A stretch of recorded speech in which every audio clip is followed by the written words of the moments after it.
नमस्कार साथियों आज वो घड़ी आ गई है जिस घड़ी का हम काफ़ी लंबे समय से इंतजार कर रहे थे। दोस्तों हाँ, आज पटवारी भर्ती का फर्स्ट पेपर हो चुका है कंप्लीट विद्यार्थियों का, और उस फर्स्ट पेपर के हम संपूर्ण पेपर हल करके आपके सामने ला रहे हैं। और यह केवल एक या दो कोचिंगों के पेपर मिला के नहीं किया गया, बल्कि राजस्थान की टॉप फैकल्टीज कोचिंगों के सभी के आंसर की मिला के यह पेपर आपके लिए तैयार किया गया। इस वजह से यह पेपर थोड़ा लेट है। और दोस्तों इसके अंदर पटवारी भर्ती का संपूर्ण पेपर हल किया गया है। और दोस्तों आप इसे अपने दोस्तों के साथ ज़्यादा से ज़्यादा शेयर कर दें, ताकि उन सभी को भी पटवारी का संपूर्ण पेपर हल मिल जाए और उनको पता चल जाए कि उनका कितना बेसिक पर्सन इस पेपर के अंदर सही है। तो हम बात करते हैं पेपर प्रश्न पत्र की तरफ चलते हैं साथियों। तो यह है पटवार का पहला प्रश्न। मैथ से शुरुआत करते हैं हम, और आप इसके अंदर आपका ज़्यादा समय खराब नहीं करते हुए डायरेक्ट इसके आपको आंसर ही हम बता देंगे जल्दी से, ताकि सभी विद्यार्थी जल्दी से अपना पेपर के आंसर की मिला सके। दोस्तों पहला प्रश्न है, यदि 45 मीटर की एक समान छड़ का वजन 171 किग्रा है तो उसी तरह की छड़ 12 मीटर छड़ का वजन कितना होगा। तो दोस्तों इसका सिंपली आंसर 45.6 किग्रा होगा। जिन अभ्यर्थियों ने सी किया उनका आंसर सही है। अगले प्रश्न की ओर चलते हैं। दूसरा प्रश्न है, साधारण ब्याज पर एक निश्चित धनराशि 20 वर्ष में इसकी तिगुनी हो जाती है तो इसी साधारण ब्याज दर को यह कितने वर्ष में दुगुना कर देगा। तो दोस्तों यह 10 वर्ष के अंदर दुगुना हो जाएगा। इसका सी ऑप्शन राइट होगा। और अगले प्रश्न तीसरे प्रश्न की तरफ चलते हैं। चक्रवृद्धि ब्याज, यदि निश्चित धनराशि एन वर्ष में दुगुनी होती है तो 4 गुना राशि कब होगी, 2n वर्ष के अंदर। दोस्तों ए जिसने किया उसका यह प्रश्न सही होगा। और अगले प्रश्न चौथे प्रश्न की तरफ हम चलते हैं। तो इसके अंदर आपको भाग देना है। यह प्रश्न तो नॉर्मल 5वीं 6ठी क्लास के अभ्यर्थी भी कर सकते हैं। इसका आंसर होगा 4। पहले आपको उसको कोष्टक से बाहर लाना होगा, फिर इसका आंसर सोल्व करना होगा। पांचवें प्रश्न की तरफ हम चलते हैं। एक आयत की लंबाई तथा चौड़ाई के बीच 23 मीटर का अंतराल है। यदि इसका परिमाप 206 मीटर है तो इसका क्षेत्रफल होगा 2520 किलोमीटर। दोस्तों इसका आंसर पहला है। और अगले प्रश्न छठवें प्रश्न की तरफ हम चलते हैं। एक व्यापारी ने 12% छूट के साथ 13,560 के मोबाइल फोन सेट बेचा और 21.8% लाभ ले लिया। यदि छूट नहीं दी जाती तो उसको कितना प्रतिशत लाभ होता। 38.4% लाभ होता साथियों। और दोस्तों इस वीडियो को अपने दोस्तों के साथ शेयर कर दे, ताकि उन सभी को भी पटवार के ऑफिशियल आंसर की का पता चल जाए। क्योंकि इसके अंदर सभी फैकल्टीज कोचिंगों की तरफ से यह आंसर की तैयार की गई है। हमने सभी कोचिंग संस्थाओं के द्वारा देख के और अपने विशेषज्ञों से मुलाकात करके यह तैयार किए गए प्रश्न उत्तर है। क्योंकि 99% इसी के अंदर 16% सही आंसर बताए गए हैं। और अगला प्रश्न है, यदि 10 वस्तु की लागत की 7 वस्तुओं की विक्रय के बराबर है तो उसका प्रतिशत कितना होगा। 42.62/6 से 7% होगा। 20 का राइट आंसर होगा। अगले प्रश्न की तरफ चलते हैं। 10 पुरुष एक कार्य के हिस्से में 10 दिन में पूर्ण कर सकते हैं, जबकि इसी को 10 दिन में पूर्ण करने के लिए 12 महिलाओं की आवश्यकता होती है। यदि कार्य पूर्ण करने का बीड़ा 15 पुरुष तथा 6 महिलाएं उठाती है तो यह कार्य पूर्ण करने में कितने दिन और लगेंगे। दोस्तों इसका आंसर होगा 5 दिन। 5 दिन और लगेंगे इसको पूर्ण करने के लिए। अगला प्रश्न 9वां प्रश्न, मैथ का एक आयत की लंबाई 10% बढ़ा दी गई है तथा उसकी चौड़ाई को 10% घटा दिया गया है तो नए आयत का क्षेत्रफल 1% घट जाएगा।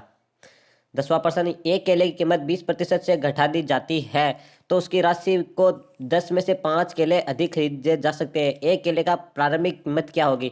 50 पैसा होगा एक केले की प्रारंभिक कीमत। और 11वें प्रश्न की तरफ चलते हैं हम। 11वां कंप्यूटर का आ गया, लेकिन हम सभी प्रश्न कंटिन्यू करते चलेंगे। एक हार्ड डिस्क को टेक्स्ट में विभाजित करते हैं जिसके आगे उप विभाजन किया जा सकता है, जिसे सेकेंडरों में होता है। इसका आंसर ए होगा। जिन अभ्यर्थियों ने ए आंसर किया उनका ये प्रश्न सही है। और 12वां प्रश्न है, एक कंप्यूटर कीबोर्ड में कंट्रोल शिफ्ट व डिलीट और इंसर्ट कुंजियों को माना जाता है, विशिष्ट कुंजी माना जाता है। इसका आंसर सी है। और 13 प्रश्न फिर से आ चुका है मैथ का। 5 क्रमांक संख्याओं में सम संख्याओं में ए बी सी डी और ई का औसत 52 है तो बी के तथा ई का गुणनफल होगा 2800। दोस्तों इसका आंसर बी होगा। 14वां प्रश्न, यह एक बहुत ही इजी प्रश्न था। यदि ए बी सी के आयात में घनाभ और आयतन वी में पृष्ठ क्षेत्रफल एस है तथा 1/v इसके बराबर है 2/5, इसका आंसर होगा ए। और दोस्तों हम आज के 15वें प्रश्न के अंदर यह कंप्यूटर का प्रश्न है। एमएस वर्ड का एक उदाहरण है। एमएस वर्ड का एक उदाहरण है एप्लीकेशन सॉफ्टवेयर। और 16वां प्रश्न दोस्तों, 16वां प्रश्न है, कौन सा लिनक्स प्रचालन तंत्र है। तो इसका आंसर होगा ए, ओपन सोर्स प्रचालन तंत्र। 17वें प्रश्न की तरफ हम आगे बढ़ते हैं दोस्तों। निम्न में से किसे एक हार्डवेयर के रूप में नहीं माना जाता है। प्रचालन तंत्र को हार्डवेयर के रूप में नहीं माना जाता है। अगला प्रश्न, कंप्यूटर मॉनिटर को वीडीयू के रूप में जाना जाता है। इसका आंसर होगा बी। आप सभी फाइलों के भंडार कर सकते हैं। दोस्तों हम सभी फाइलों का भंडार फोल्डर के अंदर अलग अलग फोल्डर बना के कर सकते हैं। अगला प्रश्न 20वां प्रश्न, प्रचालन तंत्र में बुटीक का क्या अर्थ है? प्रचालन तंत्र में बुटीक का अर्थ है कंप्यूटर पुनः शुरू करना या कंप्यूटर को रिस्टार्ट करना, शुरू करना। निम्न में से कौन सा प्रोग्राम आपको रो और कॉलम की संख्याओं की गणना करने की सुविधा देता है? स्प्रेडशीट। इसका आंसर होगा डी। अगला प्रश्न दोस्तों 22वां प्रश्न, पुराने एमएस डॉस फेट फाइल प्रणाली में बेस फाइल नाम से अधिकतम लंबाई क्या होती है? 8 लंबाई हो सकती है अधिकतम। LAN का पूर्ण रूप है लोकल एरिया नेटवर्क। दोस्तों 23वें प्रश्न का आंसर होगा सी, लोकल एरिया नेटवर्क। 24वां प्रश्न आ चुका है हमारे सामने, रैम के लिए निम्न में से कौन सा कथन सत्य नहीं है? इसके अंदर रैम पहला है ए, हास्य नहीं है। हास्य है रैम को भंडारित सूचना चली जा सकती है, कंप्यूटर को बंद किया जा सकता है। रैम एक अस्थायी भंडार है, नहीं दोस्तों, इसके अंदर डी आंसर होगा, रैम हार्ड डिस्क के भंडार के समान होती है। अगला प्रश्न 25वां, MS पावर पॉइंट को किस प्रकार का दृश्य व्यू उपलब्ध नहीं होता है? एक्सट्रीम एनिमेशन के द्वारा। अगला प्रश्न 26वां प्रश्न, Microsoft office share point designer किसके लिए उपयोगी है? यह इसका आंसर सी होगा, यह इसके लिए उपयोगी होगा। और अगला अपन 28वें प्रश्न की तरफ चलते हैं। तो पहले 27वां प्रश्न देख लेते हैं। 27वां प्रश्न आ गया पोर्टिकल का, और इसके अंदर होगा पहला और दूसरा। जिन अभ्यर्थियों ने एक किया उनका आंसर सही होगा। 28वें प्रश्न की तरफ चलते हैं। निम्न में से कौन सा एक निवेश युक्ति का उदाहरण है? निवेश युक्ति का उदाहरण है दोस्तों, ये प्रश्न बाद में देखते हैं। निवेश युक्ति का उदाहरण कौन सा होगा? राजस्थान। अब आ गया राजस्थान का जिक्के। राजस्थान राज्यपाल का पद राजप्रमुख का उत्तरवर्ती होता है। 30 मार्च 1949 को जब वृहत राजस्थान का गठन किया था तब राजप्रमुख किसे बनाया गया? सवाई जय सिंह को बनाया गया था। 30वां प्रश्न, सन 1930 में किसने अपने जागीर क्षेत्र में चौरी कर लगाया जिसमें से प्रत्येक को अपनी पुत्री के विवाह के समय देना अपेक्षित था? राव कृष्ण सिंह के द्वारा। निम्नलिखित युग में से सुमेलित नहीं है। सुमेलित नहीं है अजरक प्रिंट सांगानेर में, यह सुमेलित नहीं है। अगला प्रश्न, इस प्रश्न निम्नलिखित में कौन सा सुमेलित नहीं है? सुमेलित नहीं है इसके अंदर ओसिया जोधपुर केवला देवी मंदिर भरतपुर के अंदर। दोस्तों ये प्रश्न केवला देवी भरतपुर, यह सुमेलित नहीं है। अगले 33वें प्रश्न की तरफ चलते हैं। किस अनुच्छेद के तहत पंचायतों को संवैधानिक दर्जा दिया गया? 243वें अनुच्छेद के तहत पंचायतों को संवैधानिक दर्जा दिया गया है। मध्यकालीन मेवात के लिए प्रसिद्ध संत थे लालदास जी। मध्यकालीन मेवात के लिए प्रसिद्ध संत थे लालदास जी। 35वां प्रश्न, चित्तौड़गढ़ के विजय स्तंभ के बारे में निम्नलिखित तथ्यों को पढ़िए। यह प्रसिद्ध है, इसे महाराणा कुंभा ने बनाया था, इसमें कुल 11 मंजिलें हैं और इसमें जेता की मूर्ति उत्कीर्णित है। दोस्तों इसके अंदर होगा डी ऑप्शन, पहला और दूसरा, क्योंकि यह महाराणा कुंभा ने बनाया था और इसके अंदर 11 मंजिलें हैं। और अगला प्रश्न 36%, निम्नलिखित में से कौन सा राजस्थान के संलग्न जिले है? राजस्थान के संलग्न जिले हैं सिरोही, पाली, जालौर, इसका आंसर होगा डी। 37वें प्रश्न की तरफ आगे बढ़ते हैं दोस्तों। निम्नलिखित में से राजस्थान के इतिहास की सीमा बनाते हैं। खानवा का युद्ध 1527 में हुआ था, बटनेर का युद्ध 1338 में तथा सुमेरगिरी का युद्ध, हल्दी घाटी का युद्ध। इसके अंदर दोस्तों आंसर राइट होगा डी, 2, 1, 3, 4। 38वां प्रश्न की तरफ चलते हैं। जनगणना 2011 के अनुसार निम्न में से राजस्थान में कौन से जिले में अधिकतम जनजातीय जनसंख्या पाई जाती है? उदयपुर के अंदर अधिकतम जनजातीय पाई जाती है। महात्मा गांधी राष्ट्रीय ग्रामीण रोजगार गारंटी योजना के आयोजन और क्रियान्वयन के लिए कौन जवाबदार थे? जिला ग्रामीण विकास प्राधिकरण। अगला प्रश्न 40वां प्रश्न, फूलडोला उत्सव कब मनाया जाता है? राम सनेही संप्रदाय के द्वारा मनाया जाता है। निम्न में से कौन से राजपूत सरदार हल्दी घाटी युद्ध में राणा प्रताप के पक्ष में लड़े थे? राणा प्रताप के पक्ष के अंदर ऊपर वाले तीनों ही लड़े गए थे। राम सिंह तोड़ लड़े थे, बिला झाला लड़े थे, राव चूड़ा भी लड़े थे। तो इसका आंसर होगा 1, 2, 3, ए ऑप्शन सही होगा। तेजाजी की जन्म स्थली कहाँ है? तेजाजी की जन्म स्थली खंडाल। अगले 43वें प्रश्न के अंदर मुनियारी ख्याल का विषय है मारवाड़ के राठौड़ों के द्वारा। ए ऑप्शन इसका सही होगा। 44वां प्रश्न, राजस्थान सूचना आयोग की स्थापना अप्रैल 2006 के अंदर की गई थी। डी ऑप्शन सही है इसका। 45वां प्रश्न, भारतीय संविधान का कौन सा अनुच्छेद राज्य के मंत्रियों की नियुक्ति, कार्यकाल, जिम्मेदारी, योग्यता, वेतन और भत्तों से संबंधित है? अनुच्छेद 164। प्रश्न 46वां, राजस्थान में कितने विधानसभा चुनाव क्षेत्र क्रमशः अनुसूचित जाति व अनुसूचित जनजाति के उम्मीदवारों के लिए आरक्षित है? 34, 25। इसका आंसर होगा सी। बहुत सी कोचिंग संस्थाओं द्वारा इसके अंदर अलग अलग उत्तर बताया जा रहा है, लेकिन सभी कोचिंगों के अध्ययन व हमारे विशेषज्ञों से बात करने के बाद इसका आंसर 34 व 35 राइट आंसर बताया जा रहा है। और दोस्तों 47वें प्रश्न की तरफ बढ़ते हैं। जनवरी 2021 में किस राजस्थान मानव अधिकार आयोग के अध्यक्ष नियुक्त किया गया था? इसका आंसर है महेश गोयल। और अगला प्रश्न हम देखते हैं राजस्थान के एकीकरण से संबंधित। इसके अंदर कौन सा असंगत युग्म है? तो इसके अंदर दोस्तों तृतीय चरण, आंसर डी होगा इसका। यह तृतीय चरण 18 मार्च 1949 को चालू हुआ था, लेकिन इसके अंदर 25 मार्च बताया गया है। और अगला प्रश्न 49वां प्रश्न, सन 2021 में घोषित पद्मश्री सम्मान से राजस्थान को किसने सम्मानित किया गया था? इन सभी को सम्मानित किया गया था। श्याम सुंदर पालीवाल, अर्जुन सिंह शेखावत व लाख खान को सभी को सम्मानित किया गया था। अगले 50वें प्रश्न की तरफ बढ़ते हैं। रामनाथ चौधरी का संबंध किस वाद्य यंत्र से है? रामनाथ चौधरी का संबंध अलगोजा वाद्य यंत्र से है। और 51% महान कवि सूर्यमल मिश्रण के बारे में निम्न में से कौन सा कथन गलत है? तो इसके पहला एक कथन गलत है क्योंकि ये मेवाड़ के निवासी नहीं थे। 52वां प्रश्न की तरफ चलते हैं। जयपुर लिटरेचर फेस्टिवल का निम्न में से कौन सा संस्करण 19 से 28 जनवरी 2021 को आयोजन हुआ था? चौदहवां संस्करण आयोजन हुआ था। 52वां प्रश्न देखते हैं। चलो दिल्ली मारो फिरंगी का नारा राजस्थान में कहाँ और क्रांतिकारियों ने दिया था? एरिनपुर छावनी के अंदर क्रांतिकारियों ने इसका दिया था नाम। उन व्यक्तियों का नाम बताइए जो कि अभिनव भट्टाचार्य के नाम से जाने जाते हैं। महाराणा कुंभा अभिनव भट्टाचार्य के नाम से जाने जाते हैं। अरावली पर्वतमाला में निम्न चोटियों की ऊंचाई के बढ़ते क्रम में व्यवस्थित कीजिए। पहली सबसे अधिक ऊंची है गुरु शिखर, शेर, जरगा व देलवाड़ा। तो इसका आंसर होगा डी, ACBD। अगला प्रश्न 56वां। गुलाबो सपेरा किस क्षेत्र के लिए प्रसिद्ध है? लोक नृत्य के लिए प्रसिद्ध है। यदि राजस्थान लोक सेवा आयोग का अध्यक्ष सदस्य इस्तीफा देना चाहता है तो वह अपना त्यागपत्र देगा राज्यपाल को। एक स्वस्थ वयस्क पुरुष में हीमोग्लोबिन की सामान्य मात्रा होती है 13 से 18। 59वां प्रश्न देखते हैं हम। 24 घंटे के दौरान ऐसा कौन सा समय होता है जब पौधे न तो ऑक्सीजन छोड़ते हैं न कार्बन डाइऑक्साइड? कौन सा समय होता है दोस्तों? यह प्रश्न बहुत इंपॉर्टेंट प्रश्न है। यह संध्या प्रकाश का समय होता है। इसके अंदर बी आंसर राइट होगा। अगले प्रश्न की तरफ बात करते हैं। जब चंद्रमा क्षितिज के समीप होता है तो वह वायुमंडलीय अपवर्तन के कारण बड़ा प्रतीक होता है। इसका आंसर बी होगा। फल पकन के दौरान उद्दीपन की जाती है एथिलीन। इसका आंसर बी होगा। 62वां प्रश्न। वैक्सीनेशन शब्द एक लैटिन शब्द से व्यक्त है, गाय के शब्द से व्यक्त है। और मैचिंग कीजिए। एपीकल्चर मधुमक्खी पालन, सेरिकल्चर वर्णवर्धन व विटिकल्चर अंगूर की खेती। एक मधुमेह रोग के शर्करा जांच की जा सकती है बेनी डिफेक्ट टेस्ट के द्वारा। और अगला प्रश्न है। राजस्थान में सुमेलित कीजिए कालीबंगा, मोहनजोदड़ो, हड़प्पा, सुरकोटड़ा। तो इसका राइट आंसर होगा ए, 3, 2, 1, 4। 66वें प्रश्न की तरफ चलते हैं। निम्न में से दिए गए राजवंशों का सही कालक्रम है गुप्त, कुषाण, नंद, मौर्य। बी इसका सही आंसर होगा। अगले प्रश्न की तरफ देखते हैं। 67वां प्रश्न है।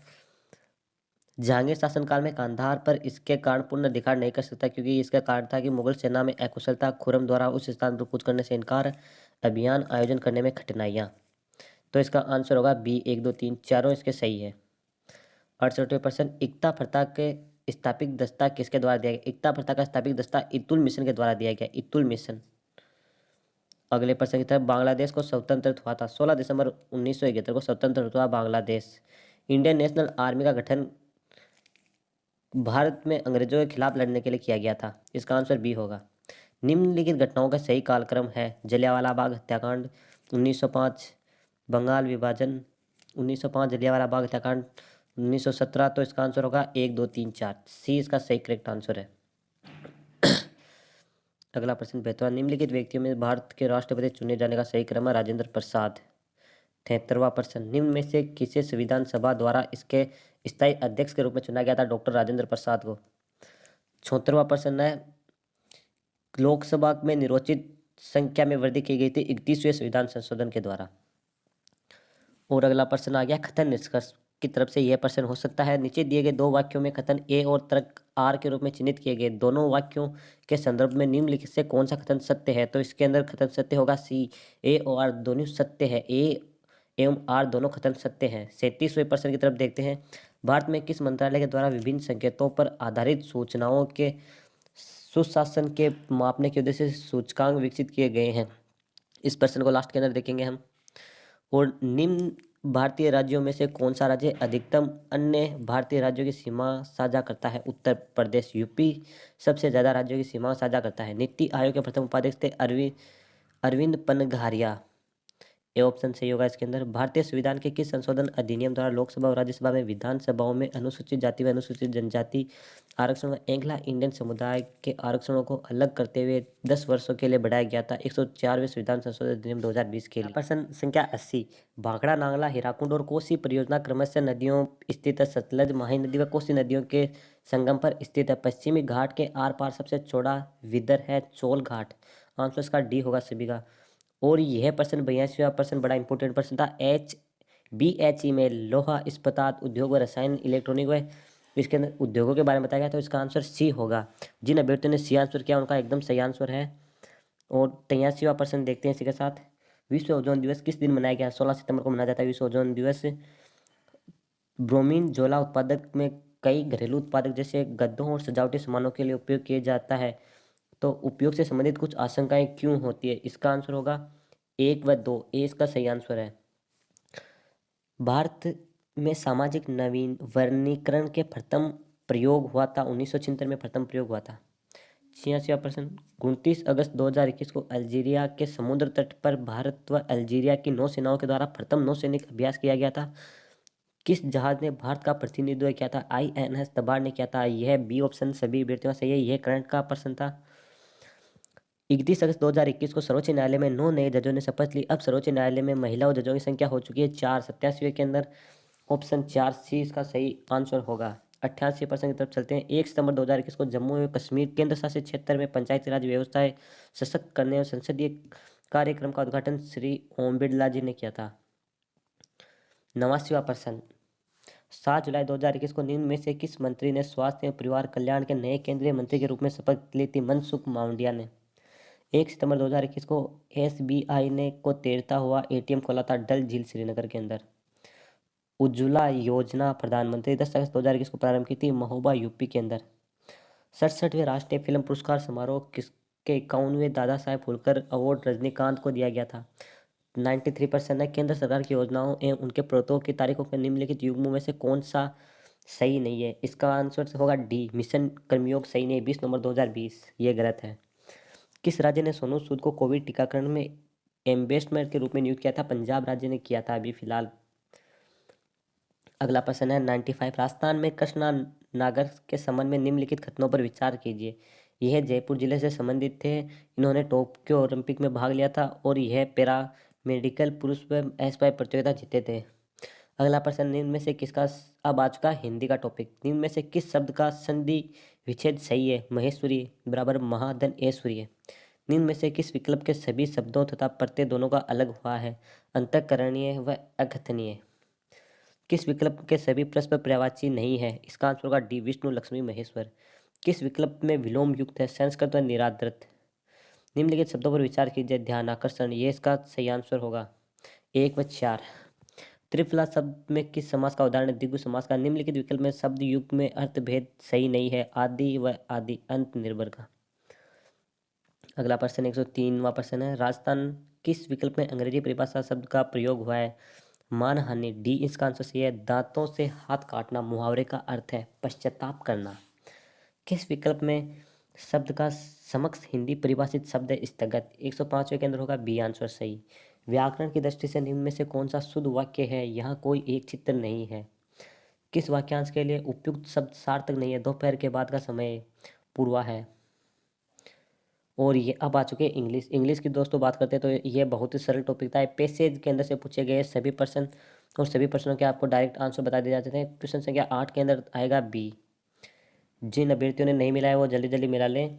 और क्वेश्चन 9 के अंदर डी, क्वेश्चन 10 के अंदर सी, क्वेश्चन 11 के अंदर सी, क्वेश्चन 112 के अंदर सी, 113 के अंदर बी, 114 के अंदर सी, 115 के अंदर बी, 116 के अंदर बी, 117 के अंदर डी। और आगे बात करते हैं रीजनिंग की, तो अक्षरों के उन समूहों का चयन करें जहां अन्य से भिन्न है। इसके अंदर होगा बी, ACF, क्योंकि बाकी अंदर संख्या समान है लेकिन इसके अंदर अलग है। अंग्रेजी वर्णमाला में संख्या के बाएं छोर के 7वें अक्षर तथा दाएं छोर से 15 अक्षर होगा आर, बी। निम्नलिखित अक्षर श्रेणियों में लुप्त संख्या ज्ञात कीजिए। यह प्रश्न लास्ट के अंदर देखेंगे दोस्तों। अगला प्रश्न 121वां, इसके अंदर पेन पेपर, तो इसका सीधा सा होगा चाकू मास। यह खतर निष्कर्ष का प्रश्न आ चुका है 122 से 124 का प्रश्न। इसके अंदर आगे देखते हैं इस प्रश्न को। भारत में जनसंख्या वृद्धि दर प्रतिवर्ष 15% बढ़ती है। इस प्रश्न को फिर देखेंगे आगे। और एक उत्तर दिशा में 10 मीटर चलता है और फिर वह दाईं ओर मुड़कर 10 मीटर चलता है, तब बाद में प्रत्येक बार वह बाईं ओर मुड़कर 5 मीटर चलता है, 15 मीटर तथा 15 मीटर चलता है। बाद में अपने आरंभिक बिंदु से कितनी दूरी पर चलता है? 5 मीटर दूरी पर चलता है। 126वां प्रश्न, एक आदमी ने कहा कि यह लड़की मेरी माँ की पोती की पत्नी है, तो आदमी लड़की से कैसा संबंध होगा? ससुर का संबंध होगा। यह रीजनिंग का क्वेश्चन है, कूट शब्द के अंदर इसको जोड़ना है, तो इसका आंसर होगा डी। और बहुत से विद्यार्थी कह रहे हैं कि ये साफ दिखाई नहीं दे रहा। दोस्तों जिनको ये पेपर साफ नहीं दिखा रहा है, नीचे टेलीग्राम के अंदर पेपर अपलोड कर दिया गया है, वहाँ से आप जाके पेपर में क्वेश्चन मिला सकते हो और पेपर आप सभी के पास होगा, आंसर आप यहाँ से देख सकते हो। अगला प्रश्न 138वां प्रश्न 100, इसके अंदर होगा आंसर फर्स्ट कि सबसे पहले बीज, उसके बाद में पौधा और फिर फल और खाद। 129वें प्रश्न के अंदर चलते हैं, इसके अंदर सी और ई होगा। 130वें प्रश्न के अंदर समीर सबसे बड़ा होगा, इसके अंदर कौन सा सबसे बड़ा है इसके बारे में पूछा गया है। 131वें प्रश्न के अंदर पूछा गया है संगीत का संबंध गिटार से, उसी प्रकार शब्द का अर्थ है वर्ड प्रेस से, वर्ड प्रोसेसर से। दिए गए विकल्पों में से विषम संख्या चुनते हैं। विषम संख्या आपको चुन के बाद है प्रश्न चिन्ह के स्थान पर कौन सा अक्षर होगा, तो इसके अंदर प्रश्न चिन्ह के स्थान पर ओ अक्षर होगा। वही अक्षर प्रश्न चिन्ह का ध्यान से बताइए, तो इसके अंदर होगा 134वें प्रश्न के अंदर यू। 135वें प्रश्न के अंदर होगा आंसर डी। 136वें प्रश्न के अंदर आंसर होगा सी और 137वें प्रश्न के अंदर आंसर होगा ओ। 138वें प्रश्न के अंदर आंसर होगा डी। 139वें प्रश्न के अंदर आंसर होगा ए, क्योंकि इसके निम्नलिखित शब्दों को अर्थपूर्ण क्रम में दिए गए उत्तरों में कौन सा एक बात, तो इसके अंदर सबसे पहले बड़े छोटे से स्टार्ट करेंगे, जैसे कमरा, कमरे के अंदर घर, घर के बाहर सड़क, सड़क के बाहर खेड़ा, खेड़ा और जिला। 140वां प्रश्न, यह खतर निष्कर्ष का प्रश्न दिया गया है जो कि हम आपको बताते हैं और इसके अंदर होगा यदि सफ़ेद का अर्थ काला, इसके अंदर रंगों के बारे में पूछा गया है। उसी प्रकार नीला मानव रंग का लाल है तो क्या होगा, तो मानव रंग का नीला का लाल, तो इसके अंदर पीला होगा मानव का रंग, इसका आंसर पीला होगा। डी आंसर इसका सही होगा। और 143वें के प्रश्न के अंदर सी, वही 143वें प्रश्न के अंदर 4, 144वें प्रश्न के अंदर 145वें प्रश्न के अंदर आंसर 66 होगा, क्योंकि इन सभी को अंदर ऊपर वाली संख्या को नीचे से माइनस करने के अंदर ये संख्या प्राप्त हो रही है। 146वें प्रश्न के अंदर 300 आंसर होगा। वही 147वें प्रश्न के अंदर 9/4 सेमी। 148वें प्रश्न के अंदर 1000 सी। 149वें प्रश्न के अंदर 149वें प्रश्न के अंदर देखते हैं हम, लास्ट प्रश्न आ चुका है 149 के अंदर 15.16। वही अंतिम प्रश्न, एक बैग में 1 रुपया 50 पैसा 25 पैसे के सिक्के हैं तो सिक्कों की क्रम संख्या 2:3:4 है, तो इसका आंसर होगा 252। और दोस्तों अगले पेपर की तैयारी, अगला पेपर भी जल्दी से हमको अपलोड कर दिया जाएगा और आप हमारे चैनल को जरूर सब्सक्राइब कर लें ताकि सभी एजुकेशन से रिगार्डेड खबरें आपको सबसे पहले मिलती रहें। धन्यवाद साथियों, जय हिंद, वंदे मातरम।